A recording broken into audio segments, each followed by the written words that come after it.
Well,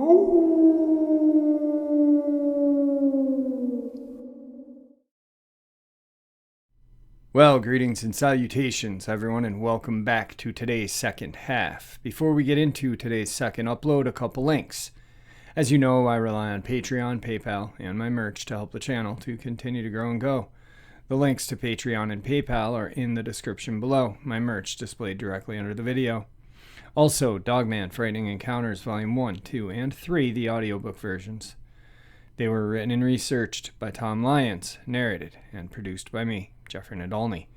Those audiobooks are available on Audible, Amazon, and iTunes, the links to which are also in the description as well. And last but not least, if you'd really like to help this channel to continue to grow and go, just simply subscribe and click the like button. It's fast and free. Now, everyone, I have taken far too much of your time. Let's get on with today's second half. Shall we? Today's first terrifying experience in the woods. I've had many paranormal experiences in my day, and a lot of my friends seem to think I'm sensitive to that kind of stuff, which could explain why weird stuff seems to happen to me. It was back during the blood moon lunar eclipse, and my friend and I decided to drive up this mountain, about 40-ish minutes outside of the town we live in, northwest Washington, right by the border, in some rural community. This mountain borders a Native American reservation as well, which I will get into later, and is now used for logging and has public access to trails and all of that. So my friend had been to this mountain about a year before, and he swears he saw something in the trees that looked sort of like a man but way off, and it disappeared before he could get another look. So, going to this mountain, I was already thinking to myself, oh great, I bet we're going to come across some Bigfoot crap or whatever. But I'm stoked for the pretty view, so it wasn't a big deal. We reach the mountain, and we begin making our way up. I immediately just felt very uneasy, but couldn't really put my finger on it. We probably spent a good hour driving to the top because we kept getting lost on side roads for some small amount of time, and I'm just not getting good vibes at all. There was one spot in particular that just made my skin crawl. Normally, when I get a bad vibe, I can feel around, I don't know if that makes sense, and kind of get a sense of where it's coming from, but this time I couldn't pinpoint it. Everything around me was giving me this feeling. So we reach the top and have to turn around because our dumbasses didn't realize they closed the top viewpoint for the night and blocked the road with a gate, which in hindsight, we are both very grateful now. On the way down, I noticed that my friend is visibly on edge as well, and he didn't believe in the paranormal at all, and thought that I was full of crap when I would tell him my experiences. We both just wanted to get off this mountain, and we kept seeing stuff moving in the trees but couldn't determine if it was just shadows playing tricks or not. It very well could have been. When you're a good portion of the way down, we stopped the car for a split second because there was a pretty view just from the road, and we at least wanted to see some more sort of view since the top was closed. So we stop and we both hear this noise that is unlike anything we had ever heard. It did not sound like an animal, and I've spent the whole next day listening to various animal noises to try to compare it, and nothing came close. It sounded so aggressive, almost metallic, and it came from directly behind the car. Side note, whenever I have a experience where I am positive I encounter an entity, my eyes start to water, and I sort of cry. We heard this sound, my eyes started filling with tears, so I already knew that something sketchy was up. We both just looked at each other, and we could feel its presence. I've never felt so much evil or hate in my life. It felt like it was directly behind us. It just felt very large and angry at us. I have never been so full of absolute terror, so my friend screams, and he floors it. And I instantly shine my phone light in the back seat because It felt like whatever was there was right in the car with us. I remember saying, "What was that?" as he floored it. He said, "I don't know, but I don't want to hear it ever again." So I'm basically sobbing as we're hauling ass down the mountain, and I'm trying to calm down by talking about my history class. We finally reach the road and get our asses home. I remember him turning to me and saying, "I know exactly what you've been talking about now. My friend is the biggest skeptic, and even he absolutely could not explain what we heard or felt." So we get back to his place and we're flipping out, and he starts to look into the mountain and the tribe that lives next to it. I begin to wonder if his experience the year before had anything to do with it, and he immediately finds native folklore from the local tribes that have to do with this creature called stick Indians. A malevolent forest/mountain spirit that sort of resembles what we think is a Bigfoot. They lead lost travelers astray with eerie noises and clicks and whistles. I'm not extremely educated on this topic, though, so any further information or ideas would be appreciated. So he's convinced that that's what we had encountered, which definitely fits everything we experienced on that mountain. I have no clue what we encountered, I just know how scared I was. Normally, when I have an experience, I freak out for a hot minute, and then I'm fine and think of it as actually kind of cool. But this time around, I wanted absolutely nothing to do with it. I'm still terrified and have trouble falling asleep because all I can do is think about what happened. Whatever we both felt was extremely negative and aggressive. Now, potentially, we could both be idiots and nothing supernatural at all occurred, but I don't know. The fear we all felt was more than just being spooked out by something. It was full of fight or flight mode. I was completely overwhelmed with the feeling of that entity, and I never ever want to feel it again, and especially never go back through that mountain again. Even my friend is having trouble with it. And like I said, he's the biggest skeptic I know. The stick Indian theory makes the most sense to me as we were on historic native land. Maybe it was angry because of its home being logged and just wanted us out of there. Also, maybe the blood moon/eclipse caused a spike in supernatural activity. I just don't know. Today's second experience. I moved out to a remote area in Pierce County, Washington, about 14 years ago. Not totally in the middle of nowhere. I've got a little piece of land that I cleared, maybe 3/4 of an acre around the house, and left the woods out back alone for the most part. My woods are home to everything from bear, cougar, bobcat, and coyote. Most of the time that I've lived there, I thought I was king of those woods with my .30-06. However, I've been scared out of my own woods a few times since I've came here, even with a loaded .45 or a long rifle in my hands. We don't usually concern ourselves too much with the wildlife here, and I don't harvest anything from my own woods, preferring to let them have my woods as sort of a protected sanctuary. A few times we have been nervous about bear and cougar in the immediate vicinity, but unless they are too familiar here, I'm not going to bother them. I've spent a lot of time in the woods, and I am not easily spooked, especially if I'm armed. However, I believe strongly in my own instincts, as they have literally saved my ass a few times, but I'll listen to them when my hackles go up. One day out back, within 80 to 100 feet from my house, I was just sneaking through the woods early in the morning looking for anything interesting I could find. I soon heard some very solid and heavy tree knocks very close to where I was at. The underbrush was pretty thick, and I couldn't see further than 20 to 30 feet from where I was in any direction.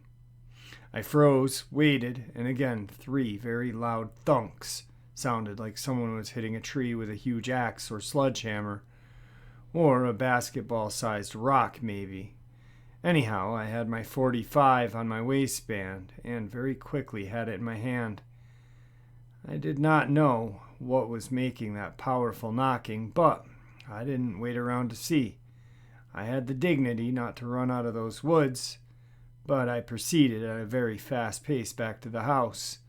Another time we were outside having a cold beverage at around 3 in the morning on a hot summer night, when we heard a phenomenally long, drawn-out primal howl that came from a huge set of lungs. It seemed to be covering ground as it howled, and at first I thought it was a screaming motorcycle, then the siren from the firehouse a couple miles away.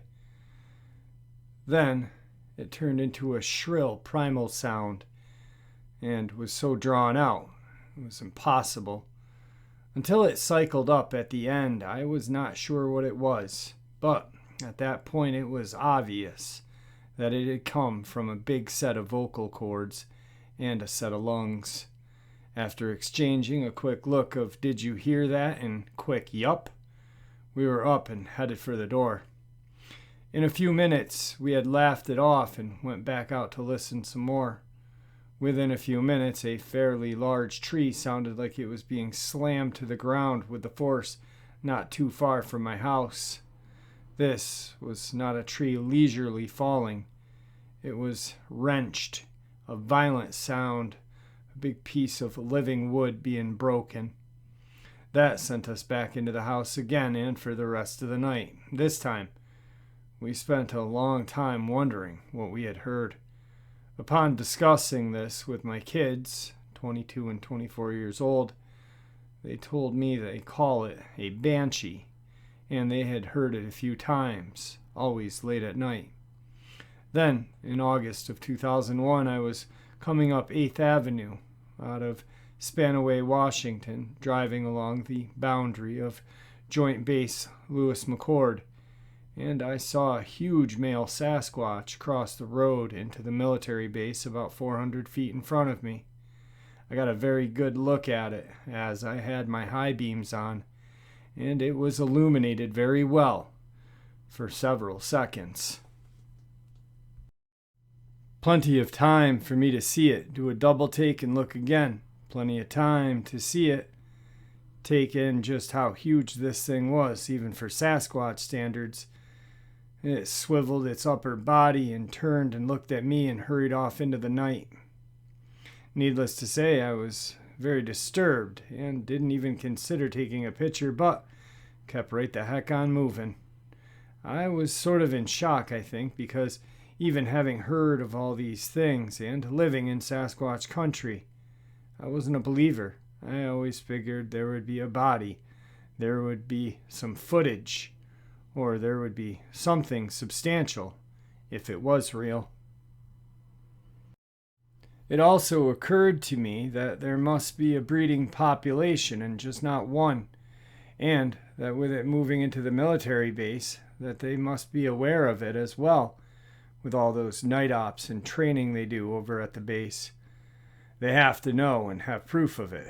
No way they don't have proof, in my opinion. Anyhow, I no longer feel secure with my guns in the woods. Haven't been camping since, and I keep out of my own woods, and don't feel the need to hunt anymore, honestly. I still get goosebumps sharing this. It did take me a while to come out and tell folks about this, but when I did, I was amazed how many people had their own encounters to tell. Amazing to think, but figured folks need to know that Big Guys is out there, and that it is no old Indian story to scare off the white folk.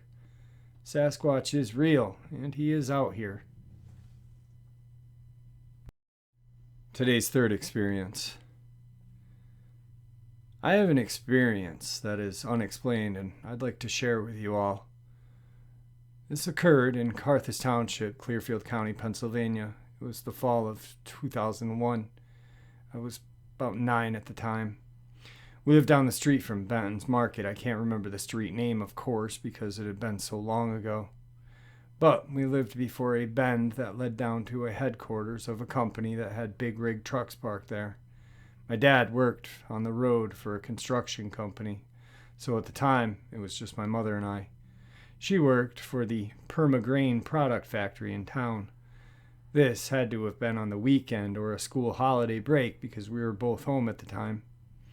I remember hearing bobcat screams in the woods behind our house all the time.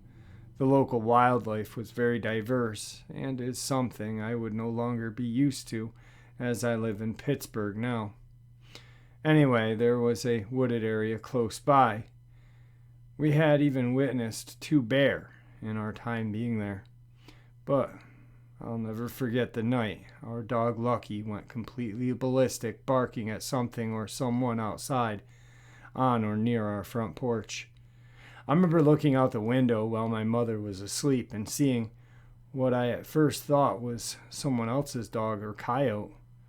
I'll never forget what I saw and never would have contacted anyone about it until I recently seen some reports of supposed dogmen. I really don't know how to explain it. I didn't see its eyes, but I did see it was easily 6 to 7 feet long and canine. It was only visible for a few seconds, but clear as day, this thing was something that stuck in my mind and still does to this day. My mom had woken up and gotten off the couch to look at me, and also saw it. We both still swear to this day what we saw. Its fur was definitely a lot different, and very mangy looking compared to other wildlife in the area. We think it was attracted to the food we leave out for stray cats in the neighborhood. It actually bounded off after a few seconds. It wasn't upright at all, and it stayed on all fours, but it was taller than an NBA player and moved in different manner than anything I've ever seen. It had me visibly shaken, and I remember being stunned. My mom called my dad, woke him up, and talked to him about it for hours. Neither one of us wanted to go to bed after that. I remember it turned into my first time my mom and I stayed up and told stories until 3 in the morning. I remember my mom explicitly telling my dad that it was unlike anything she had ever seen, and her only friend in town took her claims as skeptical at first, until I was there to confirm what she saw. I don't know, this experience always had me wondering way later into my adult years as to what this thing was and if there was more of them. I just found it interesting that there were other sightings like this one in Clearfield area and figured I'd share it with everyone. Thank you very much and have a wonderful day. Today's 4th experience. I went hiking with a friend in a very remote area of California. We were both in need of some time in nature and away from crowds, so we did a quick search and found an area with dispersed camping deep in the forests of Northern California. The plan was to camp for 2 or 3 nights, grab our fishing rods, and set out. We drove 3 hours past Redding, California to a hidden little logging road turnoff. After 45 minutes on this logging road, we found a little area to park on the side. Despite not knowing where we were going, we set out, and we were excited to get away from the hustle and bustle of the big city. The remote lake we planned to hike to was about 8 miles away, and we decided we would camp next to the outflow creek below the lake, about 2 miles from the lake. We got to the area, and that looked suitable for what we were looking for, so we put our tents down, cooked some food, and went to bed. Now, the next day, we went to the lake, fished, explored the area a bit. We made our way back to camp, and it was getting late. Again, we cooked and went to bed. My friend was very serious, and he outright dismisses anything outside of the realm of ordinary. I told him that we were going to be in Sasquatch country, and he laughed it off. At about 2 in the morning, we heard something unexplainable. We both grew up spending a lot of time outdoors, and we both hunt and fish, so we were familiar with the flora and fauna in the area. We were both startled awake by a loud thump, like something huge had jumped and landed on the ground. After that, we heard clearly bipedal footsteps walking near us, shaking the ground, our chest cavities with every step. It was surreal. He looked at me with his eyes wide and said, "Do you hear that? WTF is that?" The footsteps faded, and that was the only experience we had that trip. After we got back, we looked closely at the area we had camped on a map and found a nearby off-trail lake with a difficult hike to get there. And it looked like a perfect place to go on our next trip. The previous trip was in the fall, and we planned the next trip for the following June. We made it back to the same general area and hiked a good 8 hours through head-high manzanita to get to the base a scramble we had to climb the next day. This was all off trail. Schwacking, hard hiking, we set our bags down in the clearing next to a tiny creek running out of the bottom of a 3,000-foot granite mountain. We weren't being quiet. We had 40 to 50-pound packs on and laughing and joking the whole time. Within 5 minutes of setting our bags down, something started moving a few willows pretty hard.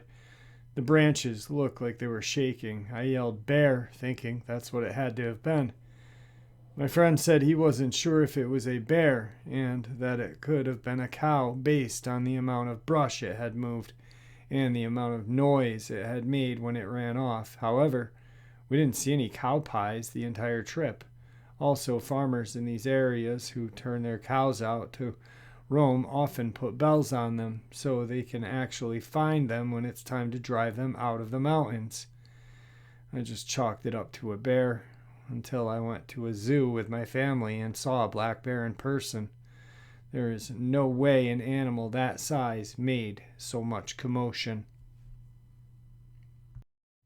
We didn't get up to the lake the next day. We tried the wrong path and it didn't work out. We ended up going back to the same area as our first trip. On the hike over to the new area, I thought I heard some pretty clear knocks. None of this is conclusive, and I haven't seen anything. I don't know enough about the phenomenon at all when these events happened, so I didn't check for footprints, hair, or any other signs of the big ones out there. I will say that my friend, who was 100% closed-minded about it, is now open-minded to it. I have no idea or clue what walked past that tent that night, but it was so heavy and it sounded like it was walking on a drum. I have no idea what shook trees at me and then ran away like a freight train through the brush. I do know, however, that there are not any animals on record to which these events are readily attributed. This all happened within 30 miles as the crow flies of Bluff Creek and Marble Mountains. All right, guys, I hope you enjoyed today's second half of the upload. I want to thank everybody for tuning in, and may the Great Spirit watch over us all. May He guide us down that path that we call life. Until tomorrow, my friends.